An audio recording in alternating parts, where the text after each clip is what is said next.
আমি ভেগাস আসি 2022 সালের জানুয়ারি মাসে। তো সেই হিসেবে আমার হচ্ছে এই 2024 সালের রমজান মাস ছিল আমার আমেরিকাতে বা ভেগাসে তৃতীয় রমজান। আমেরিকাতে আসার আগে আমার আমেরিকার রমজান মাস পালন সম্পর্কে কোনো আইডিয়া সেরকম ছিল না। আমরা যেমন বাংলাদেশে পুরো রমজান মাসটা একটা উৎসবের মধ্যে দিয়ে কাটাই। অবশ্যই আমি মেন্টালি প্রিপেয়ার ছিলাম যে আমেরিকাতে এই উৎসব ফিলটা পাবো না। তবে আমেরিকাতে আসার পরে আমার আমেরিকাতে রমজান মাস পালন করা সম্পর্কে আইডিয়াটা পুরোপুরি চেঞ্জ হয়ে গিয়েছিল।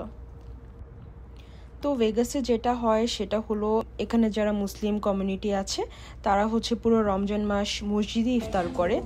এখানে অনেক বড় একটা মুসলিম কমিউনিটি আছে, যেটা আসলে দূর থেকে দেখলে বা শুনলে বোঝা যায় না। আর এখানে অনেকগুলো ভেগাসে বেশ কয়েকটা মসজিদ রয়েছে, নূর মসজিদ, ওমর হাইকেল, জামিয়া ইত্যাদি। তো প্রত্যেকটা মসজিদ পুরো রমজান মাস জুড়ে ইফতার এবং ডিনারের আয়োজন করে থাকে। তারে খেজুর, ফলমূল, অন্যান্য ফলমূল, কোনো ড্রিঙ্কস, হালকা স্ন্যাক্স জাতীয় খাবার, এবং ডিনারে হচ্ছে ভাত, তারপরে মাংস বা মাছ, কাবাব, মেডিটেরেনিয়ান আইটেমস, সবজি, ডাল ইত্যাদির আয়োজন করা হয়ে থাকে। তো এই 3টা রমজান যে আমি ভেগাসে পার করলাম, এরকম খুবই অল্প কয়েকদিন হয়েছে যে আমি মসজিদে ইফতার করিনি। আমি আসলে গুনতেও পারছি না কয়দিন করিনি, কারণ বেশিরভাগ সময় আমার মসজিদে ইফতার করা হয়েছে। তো বাংলাদেশে আমার কখনো মসজিদে ইফতার করা হয়ে ওঠেনি। তো আমেরিকাতে এসে মসজিদে ইফতার করা নিয়ে আমার আসলে অনেক অভিজ্ঞতা অর্জন হয়েছে। এক ছাদের নিচে পৃথিবীর বিভিন্ন মুসলিম দেশ থেকে আসা অনেকে মিলে একসাথে ইফতার করাটা খুবই আনন্দদায়ক, সত্যি কথা বলতে। একই সাথে পাকিস্তানি, বাঙালি, ভারতীয়, তারপরে হচ্ছে ইথিওপিয়ান, নাইজেরিয়ান বা মিডল ইস্টের বিভিন্ন দেশ থেকে আসা মহিলারা বা মেয়েরা সবাই একসাথে যখন আমরা ইফতার করি, আমরা হচ্ছে একজন আরেকজনের সাথে আমাদের কালচারাল বিষয় নিয়ে আলাপ আলোচনা করতাম, আমাদের খাবার দাবার নিয়ে আলোচনা করতাম। আমি যেমন অন্যদেরটা খুব মনোযোগ দিয়ে শুনতাম, অন্যরাও হচ্ছে বা আমাদের দেশের কালচার বা খাবার সম্পর্কে তারাও সেরকম মনোযোগ দিয়ে শুনতো। আমরা একজন আরেকজনের কালচার সম্পর্কে জানতাম, শিখতাম, এবং এই জিনিসটা খুবই আনন্দদায়ক ছিল আসলে, যে এরকম একে অন্যের সাথে এরকম জ্ঞান আদান প্রদান করা। আমি বেশিরভাগ সময় নূর মসজিদে গিয়েছি, কারণ নূর মসজিদ আমার বাসা থেকে খুব কাছে ছিল। তো নূর মসজিদের কুক হচ্ছেন একজন আফগানি লোক।